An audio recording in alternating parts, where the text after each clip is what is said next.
Hallelujah. सबको जय मसीह की।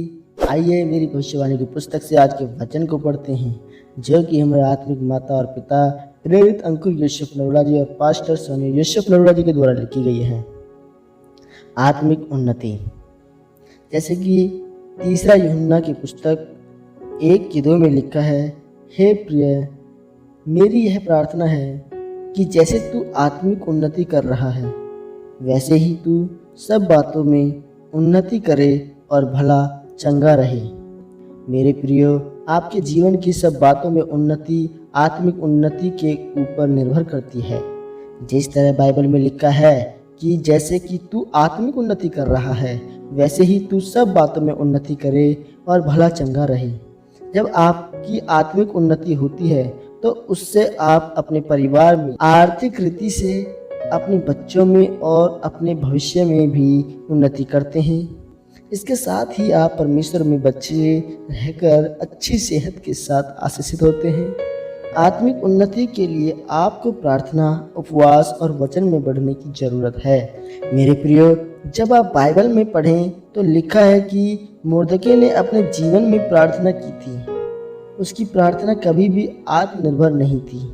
उसकी प्रार्थना कभी भी ऐसी नहीं थी कि परमेश्वर, अगर तू मुझे ऊंचे पद पर पहुंचाई, राजा के सामने मेरा आदर करे, तब मैं तुझे दंडवत करूंगा। पर नहीं, उसने हमेशा बिना इसके कि वह परमेश्वर से कुछ मांगे, उसने कहा कि मैं उस व्यक्ति हामान को, जो परमेश्वर के द्वारा श्रापित वंश है, दंडवत नहीं करूंगा। उसने हमेशा परमेश्वर के हुक्मों को मानते हुए परमेश्वर ही को प्रथम स्थान दिया। उसने अपने जीवन से अन्य जातियों के बीच में परमेश्वर को ऊंचा किया था, इसलिए परमेश्वर ने उसको भी उन्हीं लोगों के बीच में ऊंचा किया। वह केवल राजा के सामने ही आदर योग्य नहीं ठहरा, बल्कि उसको राजकीय वस्त्र पहनाकर, मुकुट पहनाकर समस्त राज्य में आदर मिला। यह सब उसके जीवन में उसके मांगने के कारण नहीं, बल्कि उसका परमेश्वर की हजूरी में बने रहने से संभव है। याद रखें, आपको अपने जीवन में बढ़ने के लिए जोर लगाने की जरूरत नहीं, बल्कि सिर्फ परमेश्वर की हजूरी में बैठने की जरूरत है। जब आपके जीवन में आपके पास कुछ भी न हो, तब भी परमेश्वर में बने रहें और प्रार्थना करते रहें, और अपनी घटी में भी अपने बीज को बोना न भूलें। तब परमेश्वर यह देखते हुए कि आपने अपनी घटी में भी कुछ न रख छोड़ा और सब दे दिया, तो परमेश्वर आपके जीवन में श्रेष्ठ ही देगा। उसी तरह से जब मुर्दके अपने जीवन में परमेश्वर के आगे गया, तो अगर आप भी अपने सच्चे मन से बिना किसी लालच के परमेश्वर के सामने जाएंगे और कहेंगे कि परमेश्वर, आप सबसे पहले मेरी आत्मिक उन्नति करें, तो परमेश्वर आपको आशीषित करेगा।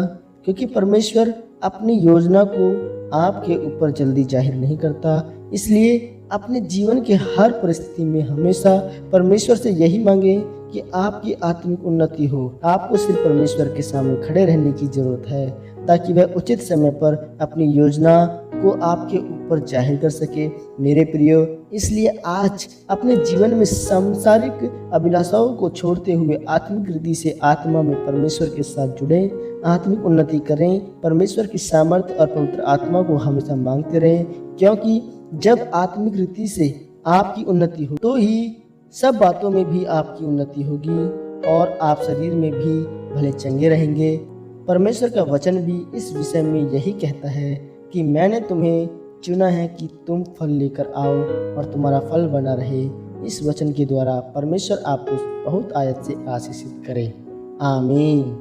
यह अंगीकार आपके द्वारा किया जाए। सर्वशक्तिमान परमेश्वर, इस वचन के लिए मैं आपका धन्यवाद करता हूँ। मैं अंगीकार करता हूँ परमेश्वर कि मैं पाप से दूर रहते हुए प्रार्थना और वचन में बढ़ूंगा, ताकि मेरी उन्नति हो सके। प्रभु यीशु मसीह के नाम में आमीन, आमीन।